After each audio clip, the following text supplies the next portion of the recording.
Hello student, आप सभी का श्रेष्ठ नीट क्लासेस में स्वागत है। आज जो हमारी क्लास रहेगी वो 12th पर होगी।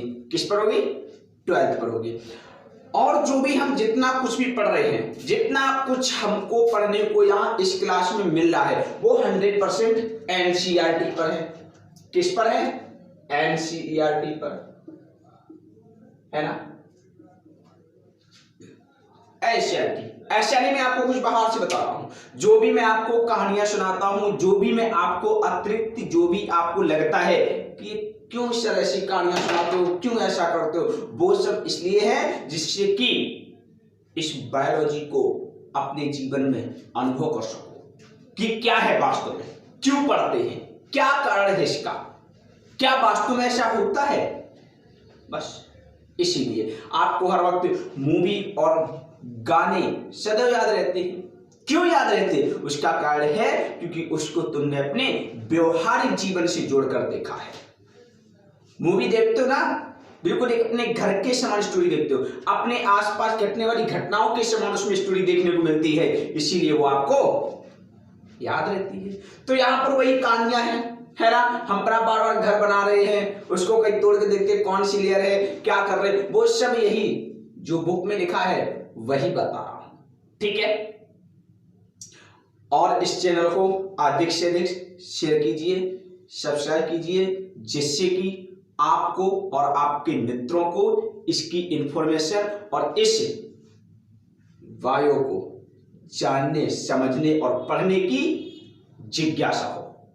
उसका पर्पज ये है कि भारत सरकार का कहना है कि शिक्षा पद्धति को इतना इतना इतना फोकस कीजिए, इतना ध्यान दीजिए, जिससे कि आने वाले समय में कोई पता नहीं कब तक ये रोग रहेगा, कब तक ये महामारी जैसी स्थिति बनी रहेगी, तो उससे हमारी शिक्षा पर कोई प्रभाव ना पड़े। ये पर्पस है, ये उद्देश्य है, इसीलिए ऑनलाइन क्लासों की व्यवस्था की गई है, जो कि एक उत्तम मिसाल बनकर उभरी। ठीक है, चलिए तो आज का जो हमारा टॉपिक रहेगा भ्रूणोद्भव, एम्ब्रियोजेनेसिस पर होगा। इसके पहले हम बात कर चुके हैं युग्मनज पर, जाइगोट पर। किस पर बात कर चुके हैं? युग्मनज पर, है ना। अच्छा, युग्मनज की जो मैंने बात की थी, जाइगोट की जो मैंने बात की थी, उस पर मैं कुछ एक बार बिंदु रखता हूं, उनको रिकॉल करना है आपको, ठीक है। चलो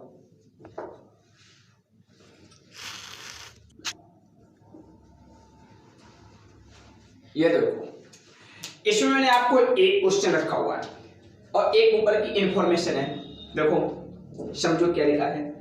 जाइगोट यानी युग्मनज एक पीढ़ी से दूसरी पीढ़ी के बीच में एक सेतु के समान कार्य करता है, एक संयोजी कड़ी कहलाता है। याद रखना, एक पीढ़ी और दूसरी पीढ़ी के बीच में जो संयोजी कड़ी के रूप में भूमिका निभाता है वो क्या होता है? वो जाइगोट होता है। ये सीधा सीधा एनसीईआरटी में लिखा हुआ है। क्या लिखा हुआ है? ये स्टेटमेंट याद रखना, ठीक है। युग्मनज एक पीढ़ी से दूसरी पीढ़ी के बीच की संयोजी कड़ी कहा जाता है ना। और दूसरा मैंने आपसे क्वेश्चन पूछ रखा है, किन जीवों के युग्मनज एक विश्रांत काल को दर्शाती है ना। विश्रांत काल क्या है? ये क्वेश्चन है, याद रखना। विश्रांत काल क्या है ये भी याद रखना है। और कौन कौन से जीव कौन कौन से जीवों के युग्मनज विश्रांत काल को दर्शाते हैं, ये मैं आपको पिछली क्लास में बता चुका हूं, है ना। ये भी आपको क्वेश्चन का आंसर देना है, ठीक है। तो इस तरह से चर्चा करते हैं। आज जो हमारा है भ्रूणोद्भव, तो क्या हो गया था, हम लोग सारी कहानी पढ़ चुके थे, सब कुछ समझ लिया था, हम लोगों ने जाइगोट बना लिया था। अब जाइगोट के बाद क्या होना है? जाइगोट कैसा होता है? अगुणित होता है कि द्विगुणित होता है, ये भी आपको बताना है। तो हमने जाइगोट बना लिया था। अब जाइगोट बनने के बाद यानी मेल गैमेट और फीमेल गैमेट के जो केंद्रक थे वो आपस में मिल गए थे। याद रखना, मेल और फीमेल गैमेट मिले तो फर्टिलाइजेशन होता है। यानी निषेचन होता है। और मेल और फीमेल गैमेट के जब केंद्रक आपस में मिल जाते हैं, जैसे ह्यूमन में देखते हैं, मनुष्य में देखते हैं, तो उसमें नर युग्मक का जो केंद्रक होता है वो मादा युग्मक के अंदर जाके उसके केंद्रक से फ्यूज करता है, तब जाइगोट बनता है। बनता कि नहीं बनता है? तो जो उसके तो जाइगोट और निषेचन में क्या अंतर, याद रखना, गलती मत करना, ठीक है, गलती नहीं करना। तो युग्मनज बनने के बाद, जाइगोट बनने के बाद अब आगे की कहानी क्या है, वही भ्रूणोद्भव है। अब देखो क्या लिखा है, भ्रूणोद्भव, है ना। देखो एम्ब्रियोजेनेसिस, हम इस शब्द को समझते हुए ये शब्द कह क्या रहा है, भ्रूणोद्भव, भ्रूण का उदय, और भ्रूण मतलब शिशु, एम्ब्रियो, उसके निर्माण की कहानी शुरू हो गई, उसका विकास शुरू होगा। अब बड़ी अच्छी बात दिमाग में आई, बड़ी अच्छी कहानी दिमाग में आई कि सर इतना तो हमको पता हो गया था, समझना बड़े ध्यान से, देखो मैं बता रहा हूं आपको, इतना तो हमको पता हो गया था।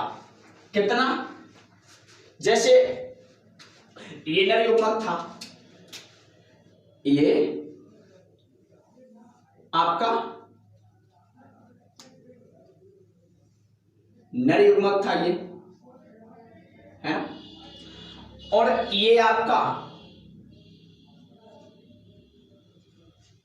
मादा युग्मक था, इसका अपना केंद्रक था, और नर युग्मक ने पूरा इसको निश्चित किया और इसका ये केंद्रक मिल गया था। इतनी बात तो समझ में आ गई थी। लेकिन भ्रूणोद्भव अब क्या हुआ, अब यहां पर भ्रूण का निर्माण होगा, शिशु का निर्माण होगा, है। तो अब यहां पे होता क्या, बड़े ध्यान समझो। एक तो ये चलो, ये आपका जाइगोट है, क्या है, जाइगोट है ना, यानी युग्मनज है। युग्मनज है कि नहीं है, ये युग्मनज हो गया। अब यहां पर क्या हुआ, समझो यहां पे क्या हुआ। अब इसके आगे दो क्वेश्चन है। कितने क्वेश्चन है? दो क्वेश्चन है। यदि आप चाहते हो कि भ्रूण का निर्माण हो तो आपको एक काम तो ये करना पड़ेगा कि इसका आकार बढ़ाना पड़ेगा। क्या करना पड़ेगा? पहला काम है आकार बनाओ, आकार बढ़ाना पड़ेगा। अरे भाई, जो छोटा सा शिशु होता है, समझने प्रयास करो, समझने का प्रयास कीजिए। ये एक कोशिका को दर्शा रही है, और शिशु जो बनेगा वो कई कोशिकाओं का होगा, तो आकार में बड़ा होगा कि नहीं होगा? होगा कि नहीं होगा? तो पहला काम है आकार बढ़ाओ। दूसरा काम है अपने अंगों को विकसित करो। दूसरा काम क्या है? अंग बनाओ। क्या करो? अंग बनाओ, है ना।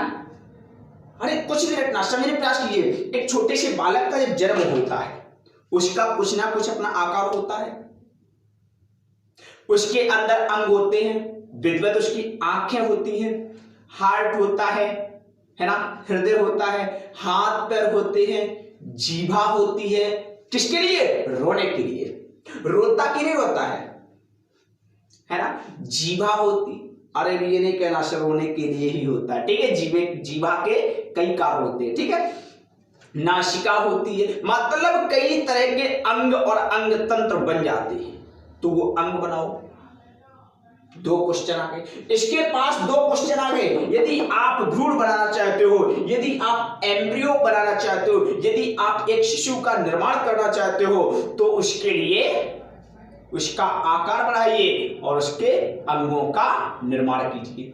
अब क्वेश्चन आया कि यदि आकार बढ़ाना है तो अब आपको सेल का नंबर बढ़ाना पड़ेगा, अर्थात कोशिका की संख्या बढ़ानी पड़ेगी। यदि आप चाहते हो कि उसका आकार बढ़े तो पहला काम इसको करने के लिए आपको कोशिका की संख्या बढ़ानी पड़ेगी, है ना। कोशिका की संख्या बढ़ानी पड़ेगी, सेल का नंबर बढ़ाना पड़ेगा।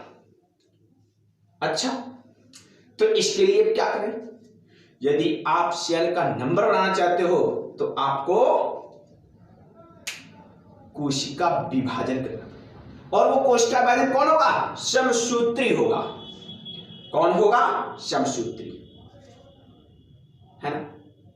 अब ये बात हो गई, ठीक है भाई, करेंगे समसूत्री विभाजन, करना पड़ेगा, कोशिका विभाजन को दर्शाना पड़ेगा। अब क्वेश्चन आ गया, ठीक हमने कोशिका बना ली, अब इस कार्य को हम कैसे करें? इसके लिए आपको विभेदीकरण करना पड़ेगा। क्या करना पड़ेगा? विभेदीकरण। देखो अभी सुनो ध्यान से, मैं सब यहां पर नोट डाउन करूंगा और आपकी बुक में संभवतः सब यही लिखा हुआ है। अरे यही लिखना पड़ेगा, क्या लिखोगे, है? और यहीं से आपके एमसीक्यू बनने वाले हैं। तो अब क्या करना पड़ेगा? दूसरा काम होगा विभेदीकरण करना पड़ेगा, विभेदीकरण, है ना। दो काम हो गए। अब विभेदीकरण में क्या होता है? विभेदीकरण में क्या होता है कि कई सारी कोशिकाएं हैं, अब उनको उसके अनुसार कोशिकाओं को अलग अलग कार्य देना पड़ेगा। चलो भाई, कुछ कोशिकाएं श्वसन तंत्र का निर्माण करेगी, जिससे कि आगे सारे के सारे अंग बने। देखो समझो, कोशिकाओं को अपना अपना काम बांटा गया। कुछ कोशिकाओं से कहा गया तुम ऐसा करो, तुम ऐसे ऊतक बनाओ जो कि श्वसन अंगों का निर्माण करे। कुछ कोशिकाओं से कहा गया तुम ऐसे ऊतक बनाओ जो पाचन प्रक्रिया में भूमिका निभाने वाले अंगों का निर्माण करें। कुछ कोशिकाओं से कहा गया तुम ऐसे ऊतक बनाओ जो उसके हाथ और पैरों को बनाए। कुछ कोशिकाओं से कहा गया तुम ऐसे ऊतक बनाओ जो उसके जनन तंत्र में महत्वपूर्ण भूमिका निभाने वाले अंगों को बनाए। कुछ ऐसे ऊतक बनाए गए, कुछ कोशिकाएं ऐसे ऊतक का निर्माण करने लगी जिनसे कहा गया कि तुम इसके शरीर के लिए ऊपरी त्वचा का निर्माण करो। तो इस तरह से कोशिकाओं ने अपने अपने कार्य बांट लिए और अपने अपने अनुसार ऊतक बनाने लगी। अब उन ऊतकों को अंगों में बदला गया। अब उन अंगों से कहा गया, कहा श्वसन तंत्र के लिए एक अंग से बात नहीं बनेगी, दो अंग से बात नहीं बनेगी, तीन से बात नहीं बनेगी, कई सारे अंग आओ और पूरा श्वसन तंत्र बनाओ। वो अंग आके श्वसन तंत्र बना लिए। इस तरह से कई अंगों ने मिलकर पाचन तंत्र बनाया, कई अंगों ने मिलकर जनन तंत्र बनाया और कई तंत्र मिलकर एक मनुष्य का शरीर बना के तैयार करते हैं। और वही तो मां के गर्भ में, वही तो माता के गर्भ में, वही तो फीमेल के यूट्रस में पूरी कहानी होती है, सारी घटनाएं घटती है। और जब इतना सब कुछ हो जाता है तब एक छोटे से बालक का जन्म होता है। यही हमको सब पढ़ना है, बस जो था सब समझ लिया हमने। अब इसको बस यहाँ पे नोट डाउन करना है, उसको समझना है। चलो अब मैं नोट डाउन करता हूं।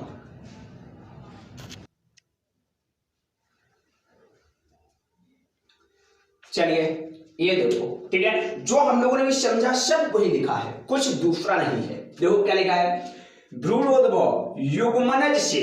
अब देखो समझना बड़े ध्यान से, भ्रूणोद्भव है क्या? अरे भाई भ्रूणोद्भव, भ्रूण किससे बना? अभी इन लोगों ने देखा था जाइगोट से बना, है ना। तो वही तो लिखा इसमें, जाइगोट से भ्रूण के निर्माण की कहानी को दर्शाता है। यानी यदि आपसे कोई पूछे, डेफिनेशन पूछ ले कि बताओ भाई एम्ब्रियोजेनेसिस क्या है, तो जाइगोट से एम्ब्रियो का बनना, जाइगोट से एम्ब्रियो का बनना यानी युग्मनज से भ्रूण का बनना ही भ्रूणोद्भव कहलाता है। सीधी बात है। दूसरा क्या है, भ्रूणोद्भव के समय युग्मनज यानी जाइगोट, देखो कोशिका विभाजन इंग्लिश में बोलते हैं, एक नाम इसका समसूत्री विभाजन भी होता है, ठीक है। कोशिका विभाजन कौन विभाजन होगा? समसूत्री विभाजन, इंग्लिश में बोलते हैं माइटोसिस। और कोशिका विभेदीकरण सेल डिफरेंशिएशन से गुजरता है।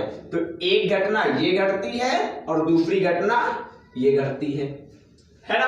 मतलब भ्रूणोद्भव के समय युग्मनज में दो घटनाएं घटती हैं या युग्मनज दो घटनाओं से होकर गुजरता है। नंबर एक घटना कोशिका विभाजन, वो भी कौन होगा? समसूत्री विभाजन यानी माइटोसिस। दूसरी घटना क्या है? कोशिका विभेदीकरण, है ना, जिसको सेल डिफरेंशिएशन कहते हैं। ये चीजें याद रखो, रटना नहीं है, हम लोग समझ चुके हैं। क्या जो है मौखिक बोलता हूं उसको ध्यान से सुना करो, ठीक है। अब देखो मैंने यहां पर लिख दिया है, कोशिका विभाजन में क्या होता है?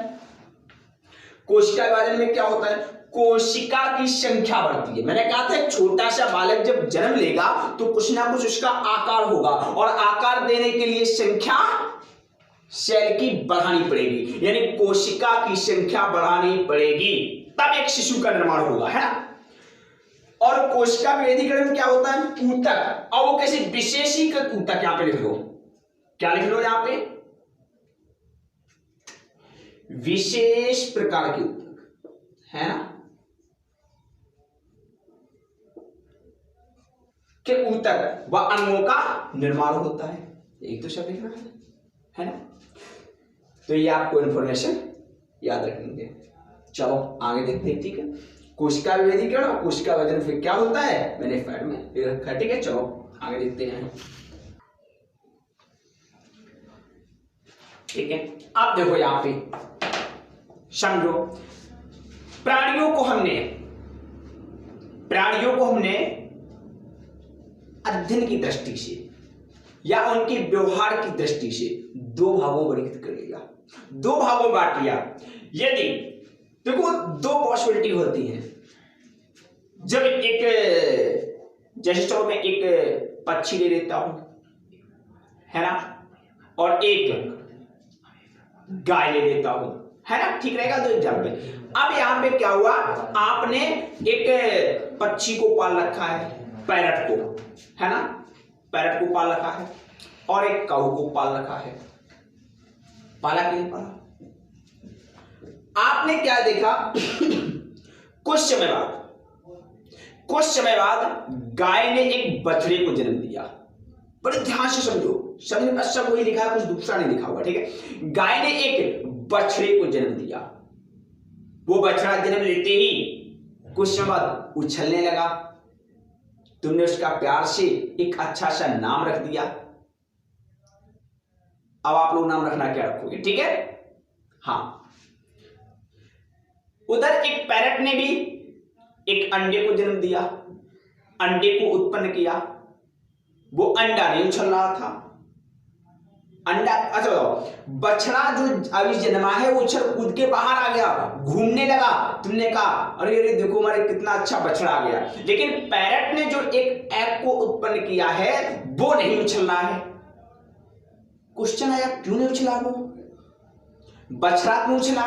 देखो जो बछड़ा है उसका पूरा का पूरा विकास, पूरा का पूरा मतलब उसके विकास की कहानी, वही अंगों का बनना, ऊतक बने, अंग तंत्र बने, ये सब की सब घटनाएं मां के शरीर के अंदर हुई थी, है ना। लेकिन जो पैरट था उसका जो पैरट का जो भ्रूण बनने वाला है, जिस भ्रूण के विकास की सारी घटनाएं हैं वो उस अंडे के अंदर होंगी। तो अभी अंडा नहीं उछलेगा।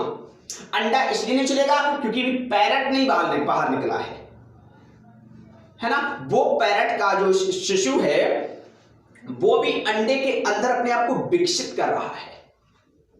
तो यहां पर एक शिशु का विकास, बड़ी मैं विकास बोल रहा हूं या निर्माण, एक शिशु का विकास मां के शरीर के अंदर हुआ जैसे गाय, और एक शिशु का विकास मां के शरीर के बाहर एक अंडे के अंदर हुआ, उसके ऊपर कैल्शियम का आवरण था जैसे पैरट। अब कुछ समय बाद, समय बीतता गया, कुछ समय बाद उस अंडे का प्रस्फुटन हुआ, उस अंडे को तोड़ के एक पैरट छोटा सा बाहर आ गया। तुमने कहा ठीक है पैरट भी आ गया। मतलब यहां पर अंतर दो है। जो बछड़ा था वो तुरंत मां से जन्म लेते ही उछलने लगा। पैरट में क्या हुआ, पहले एग प्रोड्यूस हुआ, उत्पन्न हुआ, उसके बाद उसके पैरट के शिशु का विकास हुआ, फिर उस अंडे का प्रस्फुटन हुआ, फिर उस अंडे को तोड़ के पैरट का शिशु बाहर निकला। तो विकास के आधार पर यदि मां से सीधा शिशु का जन्म हो तो उसे बोलते हैं सजीव प्रजक, और मां से एक अंडे का जन्म हो, अंडे का अंडा उत्पन्न करे, फिर उस अंडे से शिशु का जन्म हो, जीव की उत्पत्ति हो, उसे हम अंड प्रजक कहते हैं। बात समझ में आ गई? बस यही लिखा हुआ है, ठीक है। चलो आगे नोट डाउन करते हैं, है ना। अब इसमें आपका सरीसृप आ जाएगा, पक्षी आ जाएगा ना, कई चीज आएगी। मैं चर्चा तब करूंगा जब हम लोग 11th में एबीज, रेप्टाइल्स, मैमल्स, इन सब की कहानी पढ़ेंगे। मतलब जब हम जंतु जगत पढ़ेंगे, जंतुओं के सारे इतिहास को पढ़ेंगे, जिसमें Porifera, Mollusca, Hemichordata, Chordata, Arthropoda, Platyhelminthes, Aschelminthes, इस तरह से सबकी जब कहानी पढ़ेंगे वहां पर इसकी चर्चा करेंगे। ठीक है, चलो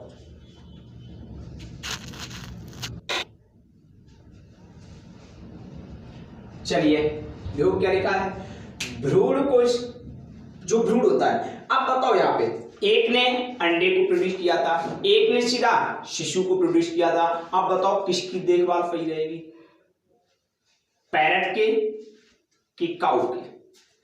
आप कहोगे काऊ के, क्योंकि देखो वो जब तक उसको मतलब उसको बाहर वातावरण में उसको खतरा होने की ज्यादा संभावना थी, तब तक वो अपनी मां के गर्भ के अंदर रहा। लेकिन पैरट में ऐसा नहीं था, तो वही लिखा यहां पे,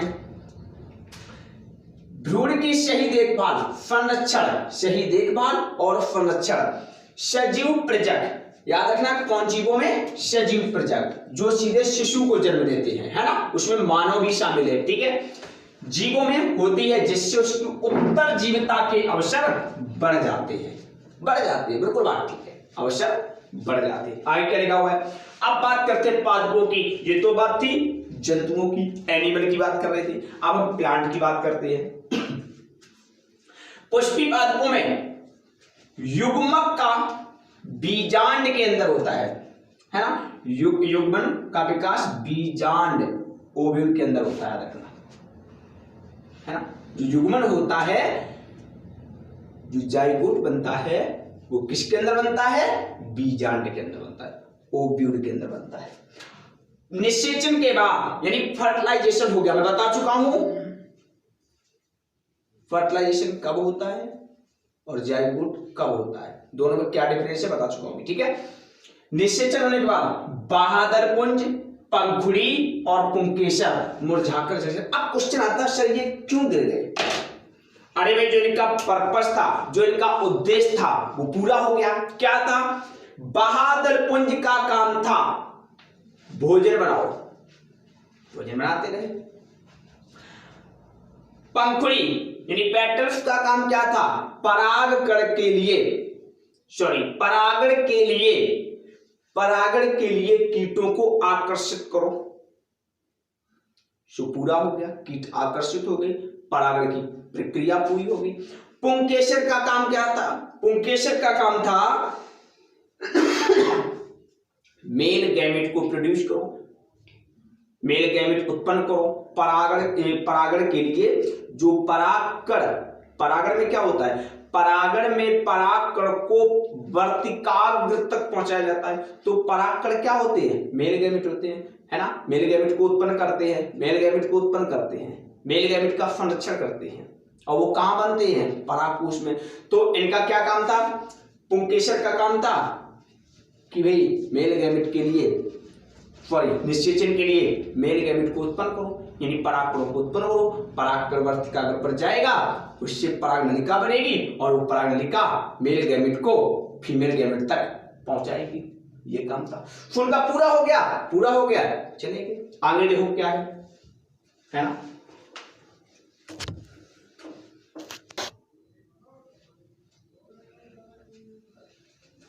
चलिए, ऐसे पादप, ये एनसीईआरटी का क्वेश्चन है, वेरी वेरी वेरी इंपॉर्टेंट। ये एनसीईआरटी ने खुद क्वेश्चन पूछा हुआ है, उसका आंसर ने दे रखा है। क्या है? ऐसे पादप जिनके बाह्यदल पुष्प जुड़े रहते हैं, है ना। बाह्यदल जो होते हैं वो पुष्प से जुड़े रहते हैं, यहां तक कि फल भी बन जाता है, फिर भी जुड़े रहते हैं। वो कौन कौन होते हैं उसने पूछा है, तो कौन कौन है? आप बैगन को देखना, टमाटर को देखना, मिर्च और मकोई को देखोगे, वहां पे आपको बाह्यदल देखने को मिलेंगे। ठीक है, ये आपका आंसर एनसीईआरटी का है, गलती नहीं करना, सीधा क्वेश्चन बन के आ सकता है। और एनसीईआरटी में जो क्यूरीज पूछी जाती है वो तो वेरी वेरी इंपॉर्टेंट होती है, उसमें कोई समझौता नहीं है, उसको बिल्कुल अच्छे से याद रखना। चलो, बीजांड से क्या बनता है? बीज, है ना। बीजांड से क्या बनता है? बीज। और अंडाशय से क्या बनता है? फल। देखो क्या लिखा है, अंडाशय से क्या बनता है?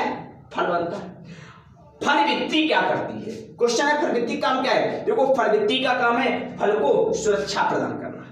क्या प्रदान करना? सुरक्षा प्रदान करना। इस प्रकार से ये आपका चैप्टर समाप्त हो जाएगा। आप कहोगे सर ये क्या आपका नाम है श्रेष्ठ प्रताप? नहीं नहीं नहीं, मेरा नाम नहीं है ये।